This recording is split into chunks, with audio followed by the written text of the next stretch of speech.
Most people don't realize they're over leveraged until it's too late.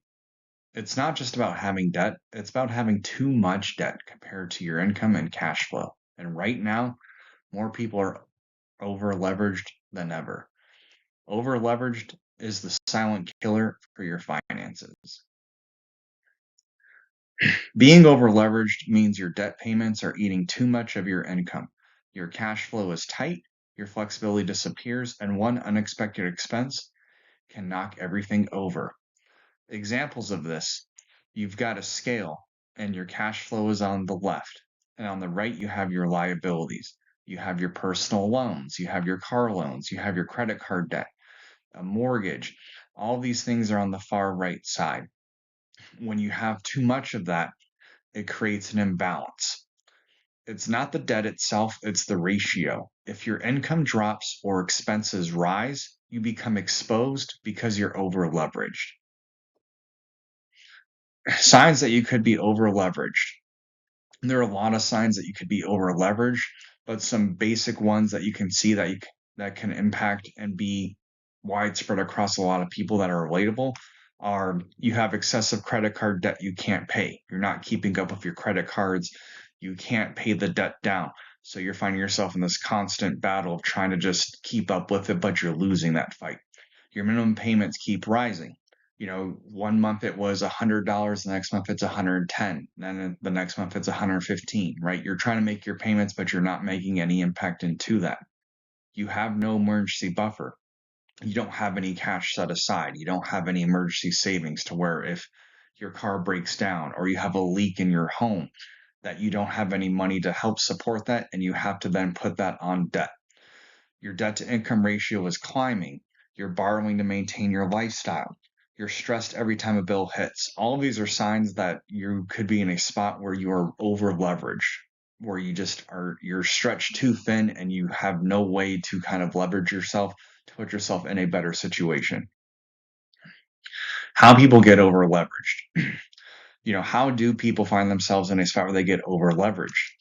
A lot of that can come from having a deficit between what your actual income is and what your spending is. A big part of that comes from lifestyle creep. Lifestyle creep is where you're trying to keep up with the Joneses, you're trying to keep up with the neighbors and an appearance that you are doing well in life, when in reality, you may not be doing so well, and you're more concerned about the appearance than your actual numbers. Your income is rising, but your spending is rising faster. You're financing everything. You have a low cash flow discipline.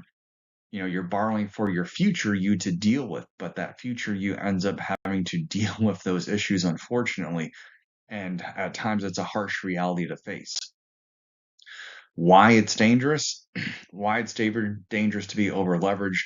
You don't have any flexibility, no buffer, no ability to invest.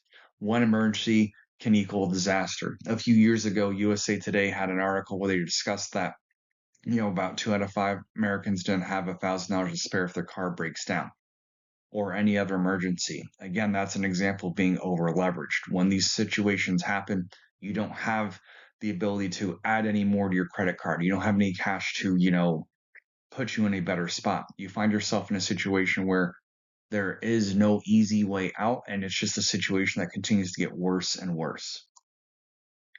What can fix it?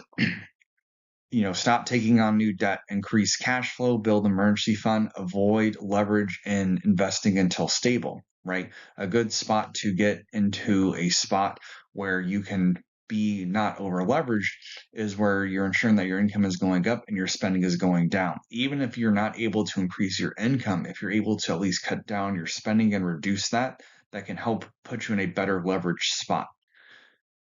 Leverage isn't the enemy. Too much leverage is. If your debt is controlling your cash flow, you're not building wealth. You're surviving. You fix the leverage and everything else gets easier. If you can fix your leverage, if you can increase your cash flow, it can put you in a better spot where you can build a small buffer, for emergencies and that. You can, prioritize paying off your high interest debt, putting yourself in a better spot. You can sit there and avoid leveraging and investing until you're stable. Margin is a tool, but only when you're financially solid. I appreciate your time. Like and subscribe for more content from my channel.